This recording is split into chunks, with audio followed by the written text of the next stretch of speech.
Bulacağız Eleni'yi. Tamam. Korkma güzelim. Bulacağız. Taşacak Bu Deniz yeni bölümünde neler olacak? Videomuza geçmeden önce Esme'ye bir şey olmasın diyenler videomuzu beğensin, sayımızı görelim. Taşacak Bu Deniz'den en güncel gelişmeleri takip etmek için ücretsiz bir şekilde abone olup bildirimleri açmayı ve hype atmayı unutmayın. Son derece heyecanlı ve tansiyonu yüksek bir bölüm izledik. Özellikle final sahnesinde yaşanan o büyük kaosun ardından şimdi herkesin aklında aynı soru var. Yeni bölümde neler yaşanacak? Çünkü artık dizide geri dönüş olmayan bir sürece doğru ilerliyoruz ve sezon finaline yaklaşırken her karakterin kaderini değiştirecek gelişmeler peş peşe yaşanmaya başlayacak gibi duruyor. Yeni bölümde Eleni'nin Şerif tarafından kaçırılması bütün dengeleri alt üst edecek. Özellikle Şerif'in artık tamamen köşeye sıkıştığını hissetmesi onu daha da tehlikeli bir haline getirecek.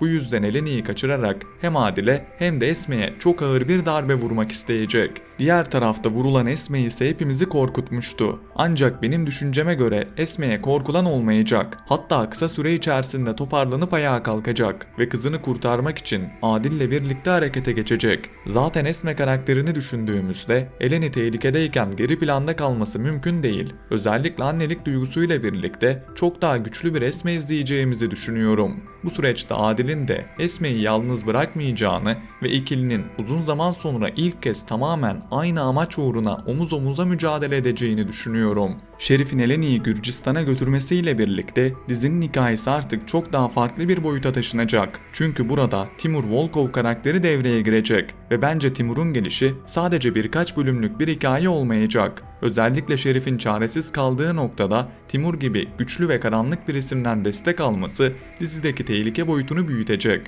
Muhtemelen Adil ve Esme Gürcistan'da hem Eleni'ye ulaşmaya çalışacak hem de Timur Volkov'un kurduğu büyük düzenin içine çekilecekler. Bu da sezon finaline giderken aksiyonun ve gerilimin çok daha yükselmesine sebep olacak gibi duruyor. Özellikle Adil'in Eleni'ye ulaşmak için her şeyi göze alacağını düşünüyorum. Çünkü artık sadece bir çocuğu kurtarma meselesi değil, aynı zamanda yıllardır saklanan gerçeklerin de ortaya çıkma zamanı geldi. Ben açıkçası sezon finaline yaklaşırken Eleni gerçeğinin adım adım açığa çıkacağını düşünüyorum.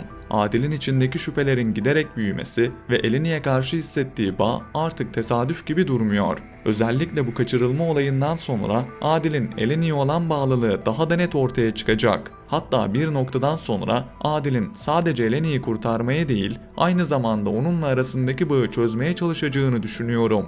Eleni'nin de Adil'e karşı farklı bir yakınlık hissetmeye başlaması duygusal sahneleri beraberinde getirebilir. Bence sezon finaline doğru giderken baba kız gerçeğine çok yaklaşacağız. Ancak tam anlamıyla açıklanması büyük ihtimalle sezon finali bölümüne saklanacaktır. Öte yandan İso ve Fadime cephesinde de oldukça duygusal gelişmeler yaşanacak gibi duruyor. Yaşanan bütün bu olaylar onların ilişkisini ister istemez etkileyecek.